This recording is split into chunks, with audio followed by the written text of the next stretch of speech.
I was pouring myself a cup of coffee when Cindy walked into the kitchen, her arms full, the duffel bag in her small rolling suitcase, the one she usually brought when we stayed at her parents' place. Her expression was intense. Calm, almost too calm.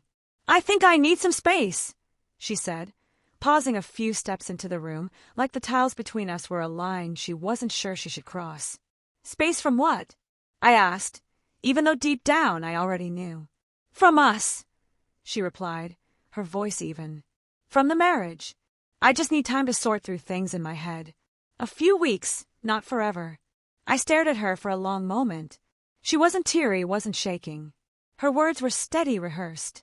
Maybe not line for line, but the rhythm was practiced. She had prepared herself for pushback, but I didn't offer any.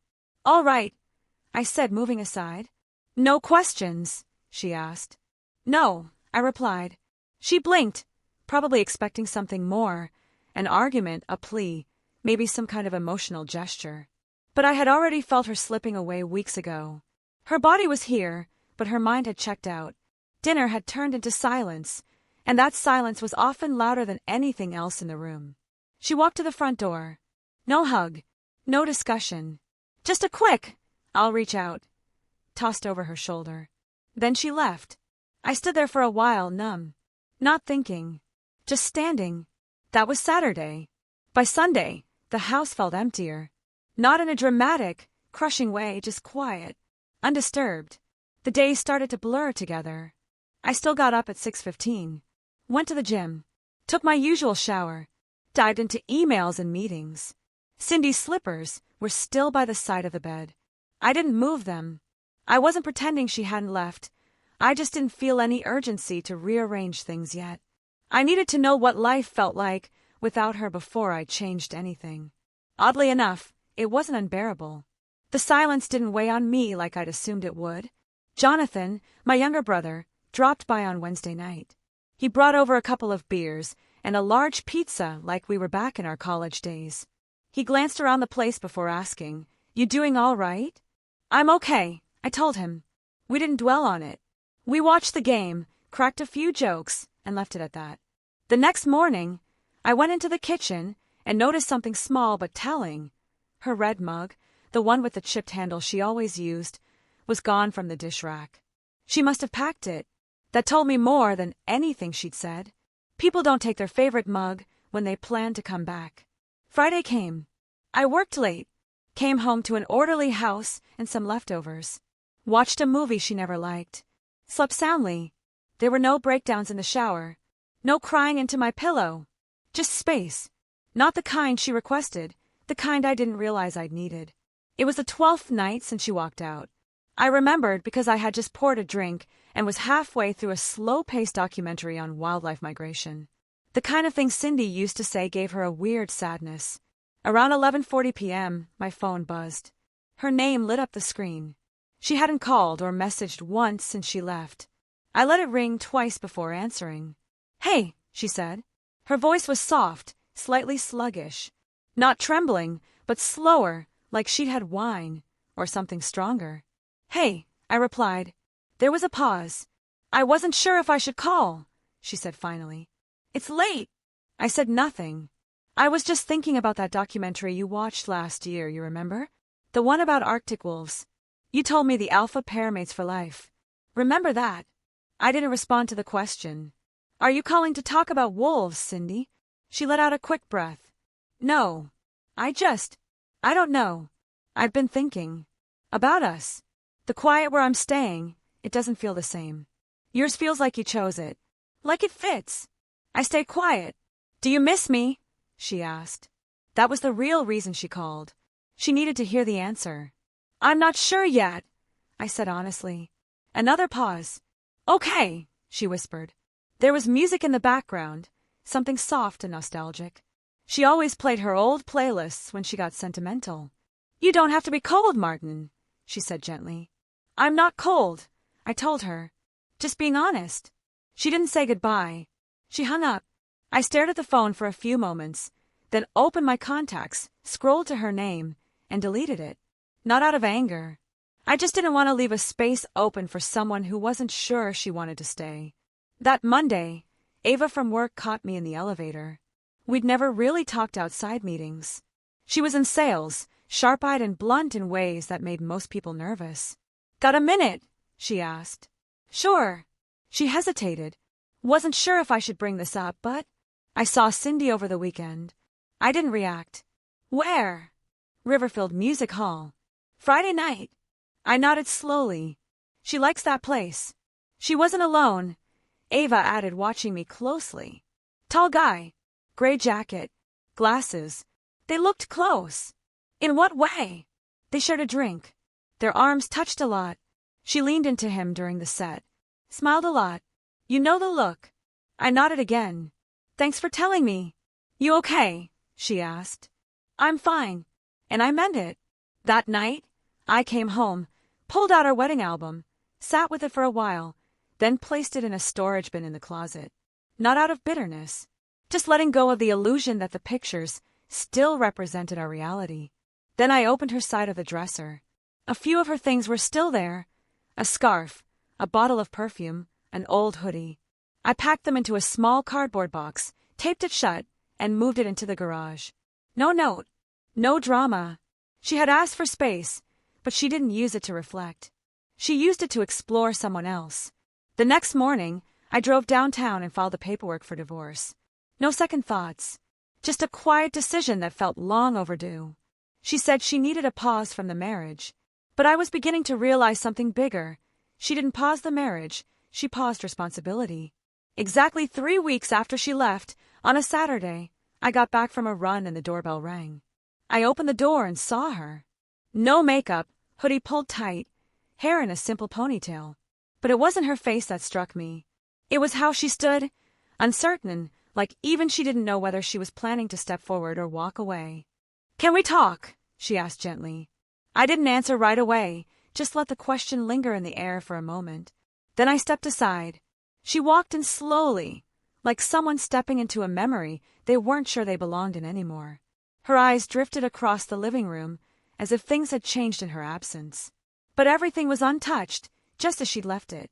The only thing missing was her. She stood in the center of the room with her arms crossed. "I've been thinking a lot," she began. I waited. These past 3 weeks have been messy, but they've also shown me things I didn't expect. I thought space would help me figure things out. But once I was gone, away from you, the house, everything we built, I realized how much I'd been taking us for granted. I still said nothing. She kept going. "I miss how you made me feel safe. The routine. The quiet moments. Even the little fights. I miss all of it. I messed up. I want to come back." I gave a small nod, turned down the hallway, and returned carrying a box I had packed earlier. I placed it gently between us. Her gaze dropped to it, and her voice wavered. "What is that?" "Your things," I said, calm and steady. "From the dresser, the bathroom drawer, everything you left behind." She shook her head slightly, like she was trying to undo what was happening. "Wait, what does this mean?" I met her eyes. "You asked for a break. This is what came out of it." She took a cautious step forward. "Martin, please, just take it back. We can work through this." I stayed still. "Take your things," I said, "and go." Her lip trembled, but the tears hadn't come yet. She still thought she had time, still believed there was a way back in. But the door she thought she could walk through again was already shut. She didn't pick up the box. She just stared at it, like it was physical proof of what she didn't want to accept. "I didn't think," she began softly, "I didn't think you'd stop loving me so quickly." "I didn't," I said. "I just stopped waiting to matter." Her voice cracked. I was confused. I needed clarity. Everything felt stuck. I stepped a little closer, speaking evenly. "So instead of talking to me, you left and filled the silence with someone else." Her eyes widened slightly. "Eva told you?" "She did. She saw you. Riverfield Music Hall. Friday night. Said you looked comfortable. Not like someone searching for clarity." Cindy swallowed. "It wasn't what it looked like. You don't understand. He wasn't important. It didn't mean anything. He's gone now." I nodded once. "And now you're here." Silence. Then she whispered, "I never stopped loving you." I didn't respond. I looked at her, not with anger, not with resentment, but with finality. You miss the comfort, I said. The rhythm. The safety. But you didn't miss me. Her mouth opened like she wanted to argue, but nothing came out. I was building something real with you, I said. I just didn't know you were only passing through. That's when the tears finally came. Don't do this, she said, voice trembling. Please. We can fix it. No, I replied. You don't get to break it, test the escape route, and then call it home again. I never wanted to hurt you, she said, choking on the words. But you did, I said softly, and intention doesn't erase the wound. She reached for my hand. I stepped back. This house, I said, my voice low, used to be ours. Now it's mine. And the peace inside it, that's not yours to reclaim. She looked like she wanted to scream, but the breath wouldn't come. Her shoulders trembled. I pointed to the box. Please. At last, she moved toward it. No please, no dramatic gestures.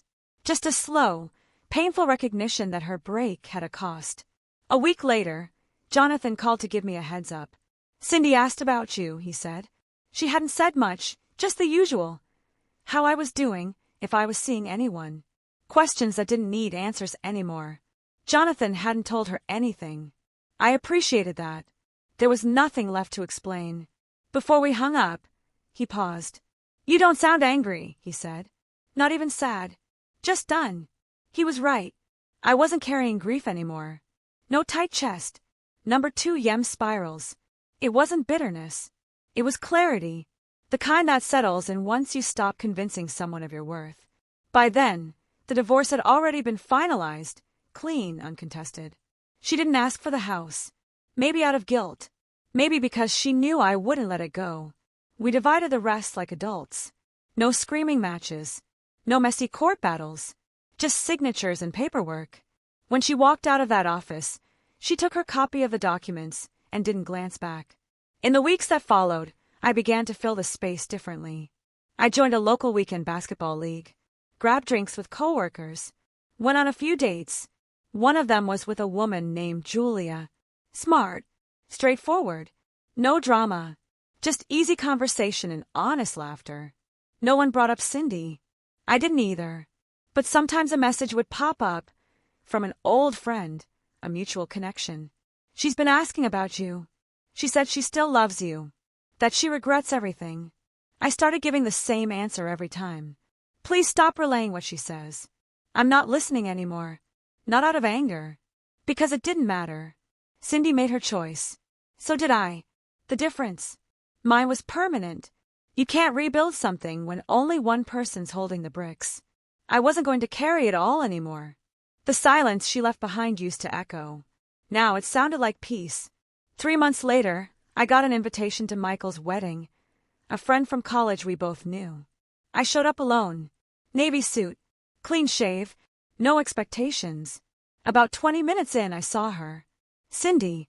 She stood near the bar, glass of white wine in hand, politely laughing at someone's story. Her hair was shorter now. She looked thinner. Tired, maybe. Our eyes met before I could look away. No smile. No approach. Just a shared glance. The moment passed in silence, heavy with what might have been, lighter because it never would be. Later that night, I stepped outside for some air. I thought about the first time Cindy and I danced at a wedding, how tightly she held my hand back then, how certain everything had felt. And now, here I was, watching her from across a room, feeling absolutely no pull. That was the real ending. Not the box I gave her. Not the sound of the door clicking shut behind her. Not even the words we exchanged 3 weeks after she left. It was that glance, mutual and quiet, where we both knew the chapter had already closed itself. Some friends invited me for drinks afterward. I said yes. As I walked out, I glanced back one last time. Cindy was still inside, surrounded by familiar faces, but blurry now, out of focus. I turned to the street, hands in my pockets, and for the first time in what felt like forever, I didn't feel like anything was missing. Not her voice, not her presence, not even the silence, just peace, and it was more than enough.